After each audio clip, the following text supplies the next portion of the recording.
एहसन इकबाल साहब बहुत शुक्रिया हमें ज्वाइन करने के लिए। एहसन इकबाल साहब, इमरान खान साहब आए, धरने का कहकर आए थे, चले गए और आप लोगों को 6 दिन का एक और अल्टीमेटम दे गए।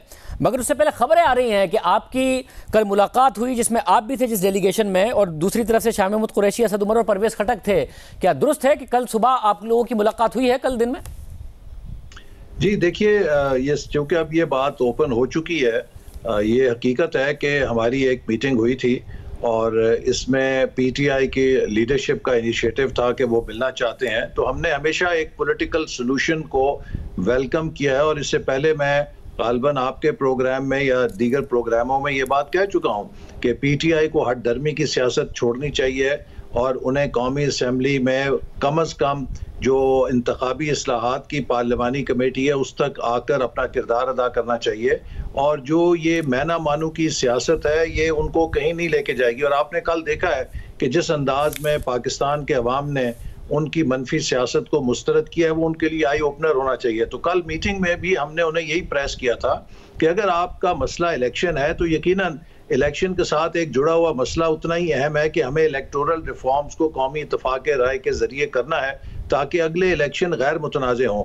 तो आपको धरना कॉल ऑफ करना चाहिए और आइए हमारे साथ बैठें, हम आपके साथ इलेक्शन के लिए आपके मौक़िफ़ है कि जल्दी होने चाहिए, हमारा मौक़िफ़ है कि वक्त के ऊपर होने चाहिए, लेकिन हम बातचीत शुरू कर सकते हैं इसके ऊपर, प्रोवाइडेड कि आप धरने को कॉल करें। लेकिन अगर आप हमारी कनपट्टी पर पिस्तौल रख के ब्लैकमेल करके चाहेंगे कि हम आपको इलेक्शन की तारीख दें या हम आपके डिमांड्स को कबूल करें तो ये कभी नहीं होगा। ना इसके बारे में कोई भी पार्टी, जो कि हम एक कोलिशन गवर्नमेंट है, इस पर इत्तफाक करेगी। तो फिर क्या हुआ? फिर आप लोगों का मुज़ाकरात हुए मगर उसके बावजूद वो लोग निकले और इमरान खान साहब ने कल दिन में ट्वीट किया है कोई 4 बजे कि हमारे कोई मुज़ाकरात नहीं हो रहे, कोई डील नहीं हुई है और मैं आऊँगा और उठे बगैर नहीं जाऊँगा। मगर वो फिर अचानक चले गए 6 दिन की डेडलाइन देके। तो क्या फिर उसके बाद भी कोई मुज़ाकरात हुए, कोई कम्युनिकेशन हुई या किसी इदारे ने कोई किरदार अदा किया? क्या हुआ फिर? नहीं, उसके बाद तो जब वो चले गए थे तो फिर कोई दोबारा बातचीत नहीं हुई। लेकिन इमरान खान साहब ने, आपको पता है कि सुप्रीम कोर्ट ने भी उन्हें हदायत दी थी और उनके वकील ने वहां पर अंडरटेकिंग दी थी और उनके वुज़रा ने और उन्होंने ओपनली सुप्रीम कोर्ट के कोर्ट ऑर्डर्स को डिफाई किया। जैसा कि इससे पहले जब पंजाब में बल्दियाती इदारों को सुप्रीम कोर्ट ने बहाल किया था तो 7 महीने तक इन्होंने सुप्रीम कोर्ट के ऑर्डर्स को अपने पैरों तले रौंदा और मसला। तो इस वक्त एक ऐसे लीडर के साथ हमारा पाला है कि जो आइन तोड़ता है, कहता है कि आप मुझे हाथ नहीं लगा सकते, वो सुप्रीम कोर्ट की ऑर्डर्स को नहीं मानता, उसको आप नहीं पूछ सकते, वो मुकद्दस मुकामात को भी इस्तेमाल करता है अपने सियासी एजेंडे के लिए, आप उसको नहीं पूछ सकते। वो जो है हर तरह की फसाद और तोड़ फोड़ करता है, वो कौमी इदारों को सियासत में झोंकता है। देखिए, मैं आपको पहले शायद कह चुका हूँ कि अगर आप हाइब्रिड वॉरफेयर देखें तो उसमें अगर सिर्फ मुझे इतना बता दीजिए कि ये हुआ क्योंकि बात नहीं समझ में आ रही है। H9 पार्क की तो अदालत ने उनको इजाज़त दी थी, वो अगर हुक्म की पासदारी करते हुए H9 पार्क में जाके धरना दे सकते थे, उन्होंने नहीं दिया है और 6 दिन का अल्टीमेटम दे दिया है। पिछले जुम्मे को ये हो रहा था कि आप लोग हुकूमत छोड़ने के लिए तैयार थे, फिर इमरान खान साहब ने अचानक अपने मार्च का ऐलान कर दिया तो आपने कहा कि जी हम इस तरीके से तो नहीं छोड़ेंगे वरना लगेगा कि इनके पॉलिटिकल प्रेशर। अब आज 6 दिन का तो कुछ ना कुछ बीच में है, कोई बीच में है जिसने आप लोगों को भी अप्रोच किया है और उन्हें भी कहा है कि आप 6 दिन के लिए चले जाएं और आपसे भी कहा है क्योंकि आज आपने जल्दी जल्दी में कानून साजी भी कर दी, आप लोग जा रहे हैं, टिक रहे हैं।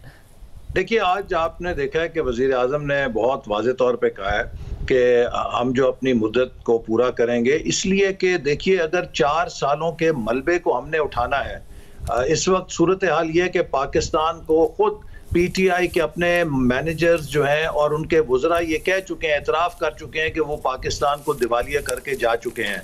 और इस वक्त अगर हम कोई सख्त फैसले करेंगे, सख्त इक़दामात करेंगे, उसमें हम अपना पॉलिटिकल कैपिटल बर्न करेंगे, लेकिन क्या हम इसके एवज़ उसी बंदे को प्रीमियम दे दें कि जो ये सब खराबी का जिम्मेदार है, कि हम ये सारा मलबा अपने ऊपर उठा के 4 महीने में इलेक्शन में उसको प्रीमियम दे दें कि देखो मेरे दौर में तो ये नहीं हुआ, इनके दौर में ये हुआ।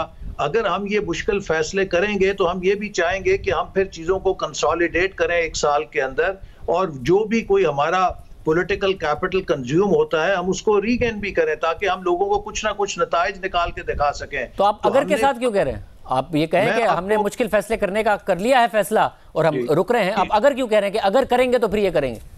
नहीं, ये बात तो हकीकत है कि हम इंशाल्लाह जो फैसले हैं वो करेंगे और यही वजह है कि वजीर खजाना IMF के साथ भी मुज़ाकरात कर रहे हैं। और आपको मैं एक मिसाल देना चाहता हूं कि ये क्या छोड़ के गए हैं। पाकिस्तान की तारीख में पहली बार ऐसा हुआ है कि मेरी वजारत में डेवलपमेंट बजट के लिए 4th क्वार्टर में 0 रिलीज है। ये जब हमारे ऊपर मशरकी पाकिस्तान अलहदा हुआ तब भी ऐसा नहीं हुआ। जब हम पर एटमी धमाके की सैंक्शंस लगी तब भी हमारे पास ऐसे हालात नहीं थे कि एक पूरे क्वार्टर की डेवलपमेंट रिलीज जो है वो मिनिस्ट्री ऑफ फाइनेंस रोक ले। तो ये सूरत हाल ये छोड़कर गए हैं और इसको अब हम इंशाल्लाह ठीक भी करेंगे और वक्त पे होंगे। और हमने उनको ये कहा कि अगर आप ये धौंस की सियासत ना करते तो शायद आपको आपका मुतालबा मिल जाता, चूंकि हमारी पार्टी में एक बड़ा कंसेंसस इमर्ज हो रहा था कि हमें नया मैंडेट लेना चाहिए क्योंकि मसाइल बहुत बड़े हैं। ये 6 महीने साल के मैंडेट में हमें कहीं नुकसान ना हो। मगर ये तो इमरान खान साहब ने जब इतना टफ स्टैंड लिया और धौंस और एक धमकी की सियासत शुरू की तो फिर हमारी पार्टी में भी क्लैरिटी आ गई और कोलिशन में भी क्लैरिटी आ गई कि हम कतन इनके आगे, इनके धौंस के आगे या धमकियों के आगे सरेंडर नहीं कर सकते और हमें अब अपना वक्त पूरा करना चाहिए। बस हमें नजर आया ना कि शहबाज शरीफ साहब को इतने स्ट्रॉन्ग वज़ीर आज़म है नहीं कि वो इस बात को इग्नोर कर सके कि इमरान खान आ रहा है। तो इमरान खान 6 दिन बाद दोबारा आ रहा है तो शहबाज शरीफ साहब हिम्मत करेंगे कि भाई आ रहे हो तो आ जाओ, अब मैं फैसले कर रहा हूं, मैंने मुल्क की मईशत को बेहतर करने का फैसला किया है, उसके लिए IMF का प्रोग्राम बहाल करने का फैसला किया है और अपना वक्त पूरा करने का फैसला किया है। हम इस वक्त अपनी सियासत नहीं बचाएंगे, हम पाकिस्तान को बचाएंगे और अगर हम पाकिस्तान को बचा लेंगे तो हमारी सियासत भी बच जाएगी। तो हमें इस बात से कोई गर्ज नहीं है कि इमरान खान क्या कर रहे हैं।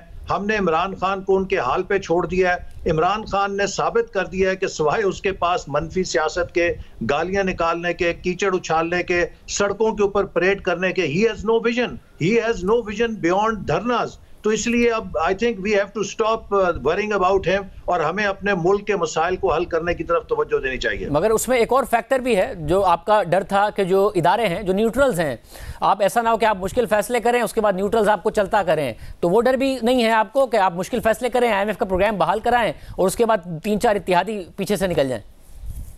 देखिए, इस वक्त पाकिस्तान एक चीज शाहजेब अफोर्ड नहीं कर सकता, वो पॉलिटिकल अनसर्टेनिटी है और पॉलिटिकल इंस्टेबिलिटी है। और अगर आपको ये मालूम हो कि ये सख्त फैसले एक पॉलिटिकल हुकूमत जिसके पास सपोर्ट होती है, अवाम की तायद होती है, उसके लिए करने आसान नहीं होते, तो टेक्नोक्रेट्स आसमान से उतर के आके जिनके कहने पे उनका शायद गाड़ी का ड्राइवर भी वोट नहीं देता, वो कौन से मुश्किल फैसले कर लेंगे, वो मुल्क को कहां से टर्न अराउंड कर लेंगे। ये एक फैलेसी है। आपने टेक्नोक्रेट्स की हुकूमत देख ली ना, इमरान खान साहब की जो 4 साल की हुकूमत है वो टेक्नोक्रेट्स की हुकूमत थी। उनके कौन से मुशीर थे? क्या उनका वजीर खजाना अपना था? क्या उनका वजीर तजारत उनका अपना था? इंपॉर्टेंट इकोनॉमिक मिनिस्ट्रीज पे तो टेक्नोक्रेट्स ही थे। तो और कौन से नए टेक्नोक्रेट्स आने हैं? यही हफीज शेख साहब 3 साल पहले भी वजीर खजाना रह गए हैं, या कोई और शौकत तरीन साहब भी वजीर खजाना रह गए हैं। तो और इसके अलावा कौन टेक्नोक्रेट्स? मगर इसमें मसला है ना कि अदम एतमाद की एक सूरत हाल है ना। इमरान खान साहब कह रहे हैं कि मुझसे इतने वादे किए हैं और इतने वादे तोड़े हैं कि मुझे भरोसा ही नहीं रहा। जाहिर है वो किस तरफ इशारा कर रहे हैं सबको पता है, मगर जिस तरफ वो इशारा कर रहे हैं उन्होंने माजी में आपसे भी बहुत वादे किए, बहुत वादे तोड़े, इसलिए आपको भी उन पर भरोसा नहीं है। तो इस अदम एतमाद की फिजा में मुल्क आप चला लेंगे और अपनी हुकूमत भी चला लेंगे मुश्किल फैसले लेने के बाद? इस वक्त जो हालात की संगीनी है ये सबका इम्तिहान है, ये हमारा भी इम्तिहान है और ये स्टेक होल्डर्स का भी और एस्टैब्लिशमेंट का भी और अदलिया का भी, सबका इम्तिहान है। इसीलिए मैंने प्राइम मिनिस्टर को रिक्वेस्ट की है कि आप सेक्रेटरी फाइनेंस को कहें कि वो GHQ में जाकर, वो सुप्रीम कोर्ट में जाके, वो फेडरेशन ऑफ पाकिस्तानी चैम्बर्स में जाके एक दफ़ा इकॉनमी की स्टेट इन सब के साथ शेयर करें ताकि सबको पता हो कि हमें क्या मिला है, हमारी हैंडिंग ओवर टेकिंग ओवर क्या हो रही है। और अगर इस मौके के ऊपर हम सब ने अपना किरदार संजीदगी के साथ ना अदा किया, हम सब ने एक दूसरे के साथ मिलकर मुल्क को एक सिनर्जिस्टिक तरीके से आगे ना लेकर गए, तो यकीन कीजिए कि इस वक्त मसाइल बहुत संगीन है। और खुदा ना खास्ता अगर इसी तरह ये अनसर्टनिटी परपेचुएट करेगी 6 महीने साल, तो ये कहीं नाकाबिले इलाज ना हो जाए। तो मुझे उम्मीद है कि तमाम स्टेक होल्डर्स जो हैं वो हालात को भी देख रहे हैं और अगर आपकी डिलीवरी हो, अगर आप परफॉर्म कर रहे हैं। देखिए, इस वक्त हम जब प्रोग्राम कर रहे हैं, मैं अभी भी दफ्तर में ही बैठा हूं, हम छुट्टियां नहीं मना रहे, हम वजारतों के मजे नहीं ले रहे, हम सब मेहनत कर रहे हैं, वजीर आजम से लेकर नीचे उनकी टीम। तो इंशाल्लाह अगर हम सब मेहनत करेंगे तो कोई वजह नहीं कि एक दूसरे के एतमाद के साथ हम मुल्क को टर्न अराउंड ना कर लें। सर ये बताइएगा कि कल की जो मुलाकात है जिसकी आपने कंफर्मेशन दे दी है, अंसार अब्बासी साहब की स्टोरी के मुताबिक वो न्यूट्रल्स ने फैसिलिटेट की थी, उसके बाद क्या न्यूट्रल्स ने कुछ कहा है आप लोगों से कि जी बात कर लें इमरान खान साहब से या बात को आगे बढ़ाइए, वो पार्लियामेंट में आ जाए, मिलकर बैठ के फैसले कर लें, अपना सियासी सोल्यूशन निकाल लें, ऐसा कुछ कहा है? मेरे इल्म में कोई उसके बाद और ऐसा कोई पैगाम मेरे पास नहीं है कि या मेरे इल्म में हो कि किसी ने कहा हो। मेरा ख्याल है कि इमरान खान साहब को खुद भी और उनकी जमात के जो कल लोग बातचीत के लिए आए थे, मुझे उनकी गुफ्तगू से तो अंदाजा हुआ है कि उनको अंदाजा है, उनको अदराक है कि मुल्क के हालात क्या हैं। लेकिन खान साहब का मसला ये है कि ये लोग चार जो समझदार लोग उनको ये मुज़ाकरात के लिए तो भेज देते हैं, लेकिन आखिरी वर्ड खान साहब के पास शेख रशीद साहब का होता है। जब पिछला 2014 का धरना था तो यही असद उमर, यही जनाब जावेद हाशमी साहब थे, जहांगीर तरीन साहब थे, इनकी टॉप लाइन लीडरशिप शफकत महमूद साहब थे, ये जहांगीर तरीन साहब के घर में हमसे मुज़ाकरात कर रहे थे। मैंने इनसे सवाल किया कि खबर यह है कि आज रात आप पार्लियामेंट पे और प्राइम मिनिस्टर हाउस पे हल्ला बोलने जा रहे हैं। असद उमर साहब ने और सब ने बाआवाज का नो वे, और उसके बाद टीवी के किसी प्रोग्राम पे भी जाके उन्होंने कहा ये हम सवाल ही नहीं पैदा होता ऐसी हरकत करें। लेकिन वहां कान में शेख रशीद साहब ने फूंक मारी इमरान खान साहब के, उन्होंने कहा भी हला है तो अब हमला आवर हो जाओ और चल पड़ो। तो खान साहब जो बात जिसकी सुनते हैं वो ये सेनर वॉइसेस नहीं है, अपनी पार्टी में जिन लोगों की वो बात सुनते हैं उसी के नतीजे आज वो भुगत रहे हैं।